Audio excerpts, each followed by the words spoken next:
Hi, everybody. Kyle Austin, auth-kylausti-auth here, Breslin Center after Michigan State 69-55 win over Maryland. And if I would have told you before the game that Nick Ward would not score for the first time in his career, the Cashers would start 4 for 14 from the field against a Maryland team that came in, having won 7 straight, number 13 team in the country, I think we would all have thought that this would be a very bad night for Michigan State. But despite all that, you know, they win by 14 points, lead by double digits the whole second half, up by as much as 20, and really dominated a Maryland team in a completely different fashion than they usually do. You know, they got a lot of good contributions from a lot of kind of more secondary guys.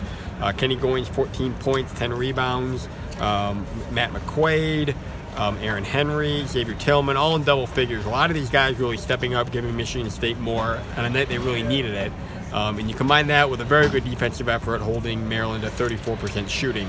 And Michigan State is able to find another way to win and continue this win streak to 12 games in a row, 20 Big Ten wins in a row, extending a school record. And you know, this streak is going to end at some point, but the way they've been playing lately, beating 2 very good teams right in a row, beating them pretty good, and doing it, you know, in very different ways. And teams are coming at a lot of different ways to stop Michigan State.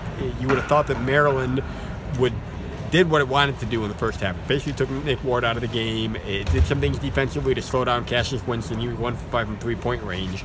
And yet Michigan State's able to run its break, get easy buckets in transition. Kenny Goins is able to step up and basically do what Nick Ward would do. And that's going to make them very, very tough to stop. And I don't think the blueprint is there yet for how you beat this Michigan State team. Because if you would have told me all these things would happen tonight, I would have thought that that was it. And yet here we are talking about another 14-point win over a ranked team. So the streak continues. It'll go to Iowa, number 19 Iowa on the road on Thursday. And we'll check in with you there. But until then, Kyle Austin from mi.com/check mi.com/Spartans for all the coverage.